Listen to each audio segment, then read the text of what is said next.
দর্শক আমন্ত্রণ বিজনেস টুডেতে। শুরুতেই জানিয়ে দেব শিরোনামগুলো। ক্ষুদ্র মাঝারি শিল্পে প্রণোদনা প্যাকেজ বাস্তবায়ন করতে পারেনি অনেক ব্যাংক, শর্তের বেড়াজালে ঋণ পাচ্ছেন না উদ্যোক্তারা। চট্টগ্রামে বেড়েছে খামারের গরুর চাহিদা, পশুর হাট বসার আগেই শুরু হয়েছে বেচাকেনা। মানিকগঞ্জে বাহারি নামে প্রস্তুত কোরবানির পশু। প্রযুক্তি প্রতিষ্ঠানগুলোর নজরদারি এবং অনৈতিক প্রতিযোগিতা বন্ধে নির্বাহী আদেশে সই করলেন মার্কিন প্রেসিডেন্ট। অনলাইন বাজারের উপরও আসবে বিধিনিষেধ।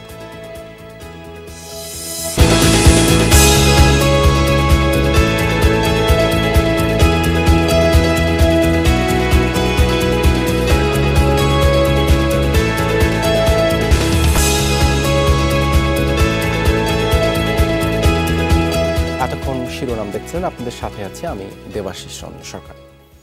15 মাসেও ক্ষুদ্র ও মাঝারি শিল্পের জন্য ঘোষিত প্রণোদনা প্যাকেজ বাস্তবায়ন করতে পারেনি অনেক ব্যাংক। অথচ করোনায় সবচেয়ে বেশি ক্ষতিগ্রস্ত ক্ষুদ্র ও মাঝারি শিল্প ব্যবসা। শর্তের বেড়াজালের কারণে ঋণ নিতে পারছেন না উদ্যোক্তারা। ব্যাংকাররা বলছেন, ঋণ বিতরণের পাশাপাশি আদায়ের বিষয়টিকেও গুরুত্ব দিতে হচ্ছে তাদের। এজন্যই যাচাই বাছাই করে ঋণ দিচ্ছেন। শর্ত শিথিল করে হলেও এসএমইতে ঋণ প্রবাহ বাড়াতে চায় সরকার। অর্থনৈতিক প্রবৃদ্ধি এবং কর্মসংস্থান তৈরিতে সবচেয়ে বেশি অবদান ক্ষুদ্র ও মাঝারি শিল্পের। এই গুরুত্ব অনুধাবন করেই করোনার শুরুতেই সরকার এ শিল্পের জন্য বড় অঙ্কের প্রণোদনা প্যাকেজ ঘোষণা করে। কিন্তু মাসের পর মাস ঘুরেও ঋণ পাচ্ছেন না অনেক উদ্যোক্তা। অভিযোগ আছে, চাহিদা মতো জামানত দিতে না পারায় শেষ সময়ে ঋণ আবেদন বাতিল করা হচ্ছে। উদ্যোক্তা আছে, আমরা এখন পর্যন্ত প্রণোদনা পাইনি। ব্যাংকের কাছে গেলে ব্যাংক নানান ধরনের ডকুমেন্টেশন কথা বলে এবং ব্যাংক ট্রানজ্যাকশনের কথা বলে, যা কোভিডের জন্য আমরা ট্রানজ্যাকশন ঠিক মতো আমরা করতে পারিনি। আমাদের ম্যাক্সিমাম ট্রানজ্যাকশন হাতে হয়েছে। প্রণোদনা প্যাকেজ ছাড়া যেগুলো অন্যান্য লোন আছে সেগুলোর ব্যাপারে আমাদেরকে বেশ এনকারেজ করে লোন নেওয়ার জন্য। যদি প্রণোদনা প্যাকেজ যেহেতু এটার পার্সেন্টেজ কম, যেটা আমাদের সুবিধা ওইটা পাচ্ছি না, এবং ওটার জন্য যে জামানতটা লাগে সেটা হয়তো অনেকের দ্বারাই দেওয়া সম্ভব না। ক্ষুদ্র ও মাঝারি শিল্পের জন্য 20,000 কোটি টাকার প্রণোদনা প্যাকেজ ঘোষণা করে সরকার। এখন পর্যন্ত বিতরণ করা হয়েছে 75%। কোনো কোনো ব্যাংকের বিতরণ 50%-এরও কম। ব্যাংকাররা বলছেন, সক্ষমতা আছে এমন উদ্যোক্তাদের ঋণ দেওয়া হচ্ছে, তবে ক্ষুদ্র ও কুটির শিল্পের জন্য আলাদা প্যাকেজ দরকার। আমরা যাচাই বাছাই করে যাদের যোগ্য, যারা প্রাপ্য যে এই জিনিসটার, আমরা তাদেরকে অবশ্যই দিব। আমাদের এরকম আমাদের মনে হয় না যে তারা তো নিজেদের জিনিসগুলো তারা আমাদেরকে বলুক যে কোন ক্ষেত্রে আমরা কেন তাদেরকে দিচ্ছি না, আমরা সেই ব্যাখ্যাগুলো তাদের দিচ্ছি। ঋণ নেওয়ার সক্ষমতার জায়গা বলেন, কাগজপত্র দেওয়ার ব্যাপারে বলেন, অথবা ডিউ ডিলিজেন্সের সব কোয়ারিগুলো মিট আপ করার ব্যাপারে বলেন, তারা অতটুকু ডিসিপ্লিন অথবা গুছানো না। সুতরাং তারাও কিন্তু এই জায়গাতে ডিসিপ্লিন না হওয়ার কারণে কিন্তু এই ঋণটা ডিস্ট্রিবিউশনে কিছুটা স্লো প্রসেস হয়েছে। মাইক্রো কটেজের জন্য যদি একটি তহবিল আলাদাভাবে দিয়ে দেওয়া হতো তাহলে কিন্তু এটা ওয়েল ডিফাইন্ড থাকতো এবং আমরা সেই ক্ষেত্রে কিন্তু এই তহবিলটা কিন্তু তাদেরকে দিতে পারতাম আর কি। বাংলাদেশ ব্যাংক বলছে, যে কোনো ঋণের ক্ষেত্রেই কিছু শর্ত থাকে যা উদ্যোক্তাদের পালন করতে হবে। তবে এসএমইর ক্ষেত্রে ঋণ বিতরণ বাড়াতে কিছু শর্ত শিথিল করা হচ্ছে। মিনিমাম কিছু ক্রাইটেরিয়া তো ফুলফিল করতে হয়, তা না হলে কিন্তু ব্যাংকগুলোকে পরবর্তী সময় ওই ঋণটা আদায় করার ক্ষেত্রে জটিলতায় পড়ে। যে জিনিসগুলো পরিহার করলে ব্যাংকের ঋণ আদায়ের ক্ষেত্রে কোনো সমস্যা হবে না, ভবিষ্যতে জটিলতা সৃষ্টি হবে না, সেইগুলো কম্প্রোমাইজ করে আবার নতুনভাবে তার কিছু শিথিল করে আবার তাদেরকে সার্কুলার দেওয়া হয়েছে। এসএমই খাতে বরাদ্দের 50%-এর কম ঋণ দিয়েছে এমন ব্যাংকে বিতরণ বাড়াতে নতুন করে নির্দেশনা দিয়েছে Bangladesh Bank. Alamgir Hossain, Jamuna News, Dhaka. WTO TRIPS চুক্তির এলডিসি সংক্রান্ত ধারা সংশোধন গ্র্যাজুয়েটিং বাংলাদেশের জন্য তাৎপর্য শীর্ষক অনলাইন সেমিনারে গণমাধ্যমের সাথে মতবিনিময় করছেন অর্থনীতিবিদ ডক্টর দেবপ্রিয় ভট্টাচার্য। এ বিষয়ে আরও খবর জানতে আমরা সরাসরি চলে যাচ্ছি সেই সেমিনারে। 3 বছরের জন্য হতে পারে এবং হওয়ার সম্ভাবনা 16 আনা, সেইটার ব্যাপারেও আমাদের মনোযোগ। 3টে বিষয়ে আপনাদের সাথে আমি সুনির্দিষ্ট বিষয়ে মনোযোগ আজকে চাইলাম। এখন দেখুন, এই যে মনোযোগের ঘাটতিটা, এটার বড় কারণটা কি? আপনাদের এখন আমি বড় প্রেক্ষিতে নিয়ে যাচ্ছি। আগান এটা যা বাংলাদেশের যদি আপনি বড় প্রেক্ষিতে আলোচনা করেন, দেখেন এই সবগুলোই কিন্তু এই আলোচনাগুলো বাংলাদেশের এলডিসির পর্যায় থেকে উৎক্রমণের বা উত্তরণের আলোচনার সাথে যুক্ত। এখন কারণ হলো উত্তরণ করলে এই সুবিধাগুলো চলে যাবে, তাহলে উত্তরণকালীন আলোচনাটা খুবই গুরুত্বপূর্ণ আমাদের এখানে এটার সাথে যুক্ত। সেহেতু এখানে আজকে কিন্তু সেই জন্যই আমি এসেছিলাম যে WTO এবং উত্তরণকালীন আলোচনাকে যুক্ত করে।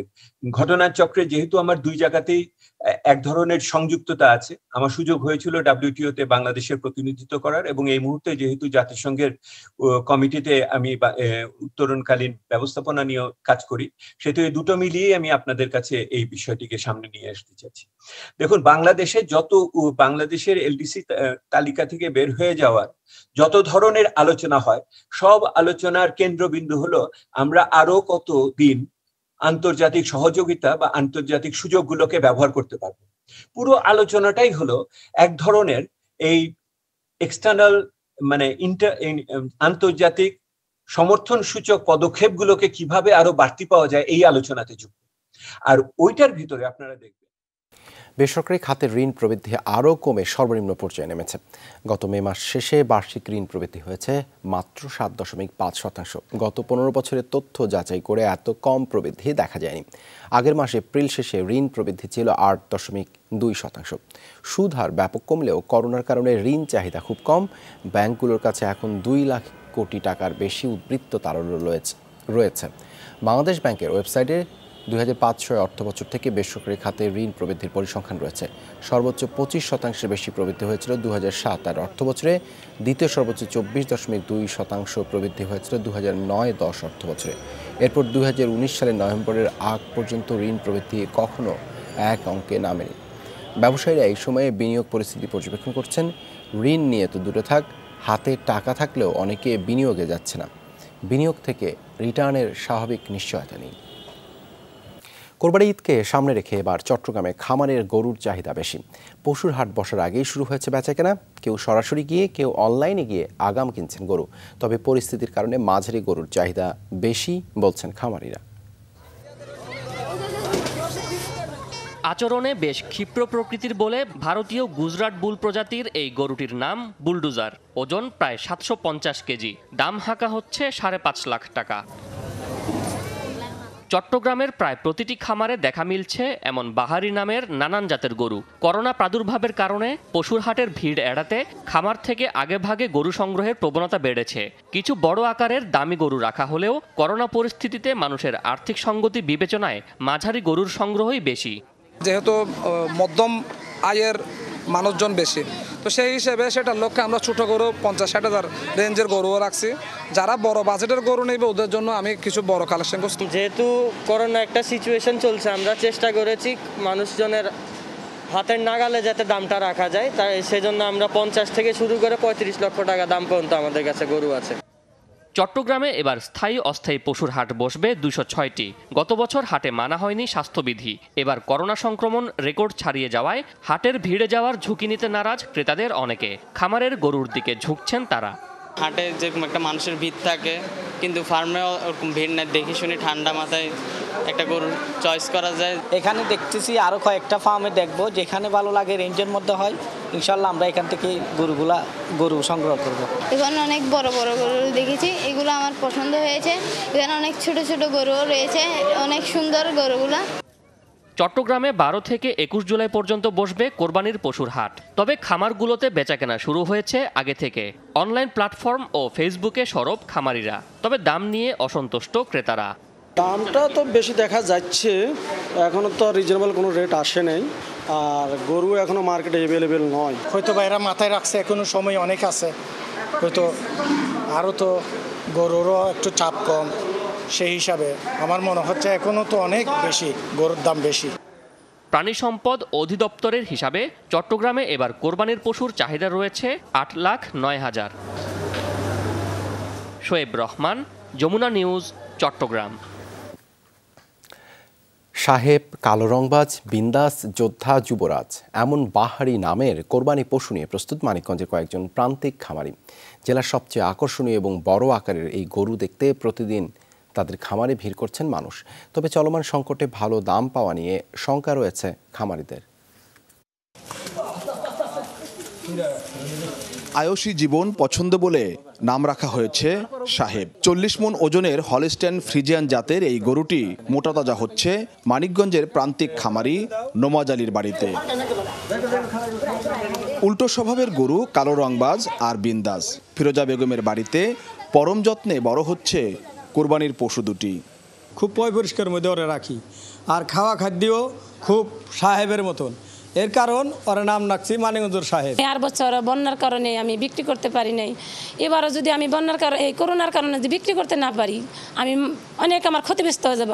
দেশসেরা কোরবানির পশু পালন করে তাক লাগিয়ে দেয়া ইতির খামারে এবারও রয়েছে যোদ্ধা, যুবরাজ ও সিংহরাজ নামে 3টি গরু।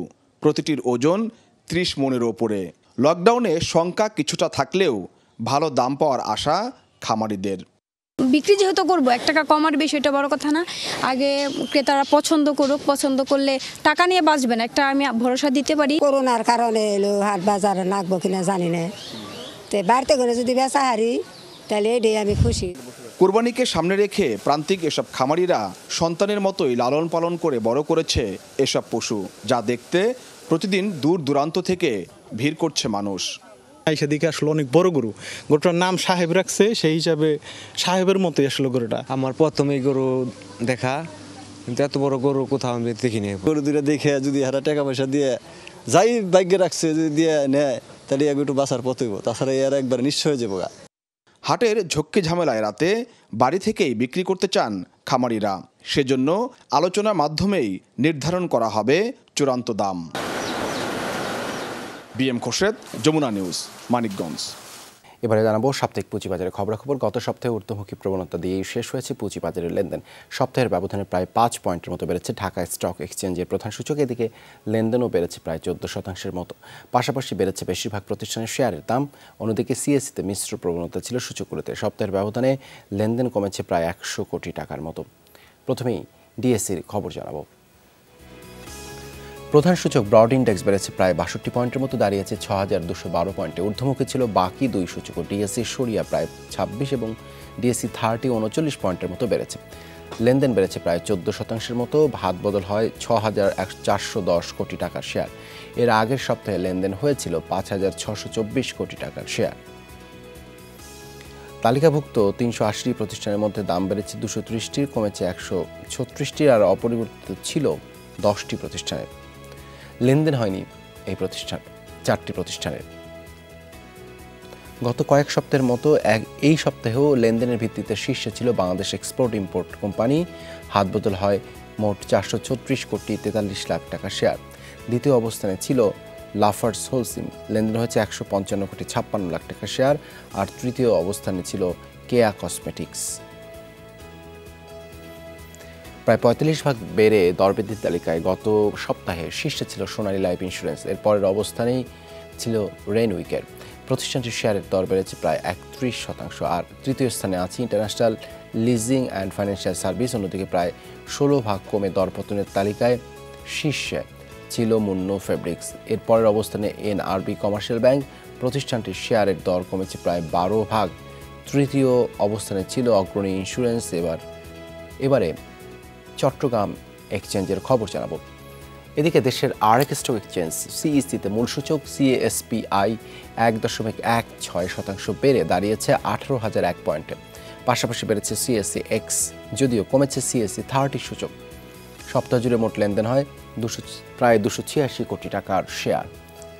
লেনদেন হওয়া 337টি প্রতিষ্ঠানের মধ্যে দর বেড়েছে 213টির, কমেছে 112টির, আর অপরিবর্তিত ছিল 12টি প্রতিষ্ঠানের শেয়ারের দর।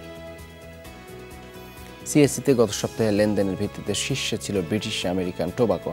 প্রতিষ্ঠানটির মোট 58 কোটি 56 লাখ টাকার শেয়ার হাত বদল হয়েছে। 18 কোটি টাকার বেশি লেনদেন নিয়ে পরের অবস্থানে ছিল ডেল্টা লাইফ ইন্স্যুরেন্স। এছাড়া রুভি আসিয়াটা ছিল তৃতীয় অবস্থানে।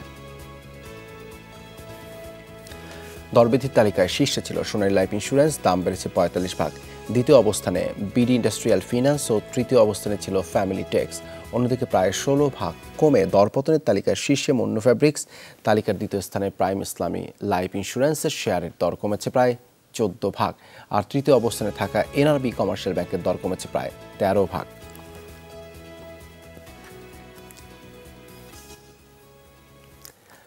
গ্রাহকদের উপর প্রযুক্তি প্রতিষ্ঠানগুলোর নজরদারি এবং অনৈতিক প্রতিযোগিতা বন্ধে নির্বাহী আদেশে সই করলেন মার্কিন প্রেসিডেন্ট জো বাইডেন।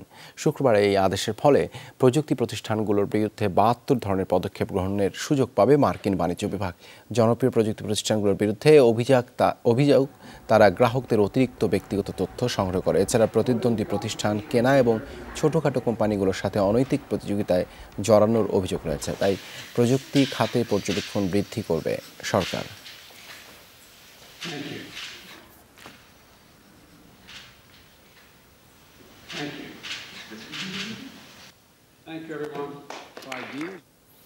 এই ছিল বিজনেস টুডেতে। এতক্ষণ সাথে থাকার জন্য ধন্যবাদ সবাইকে।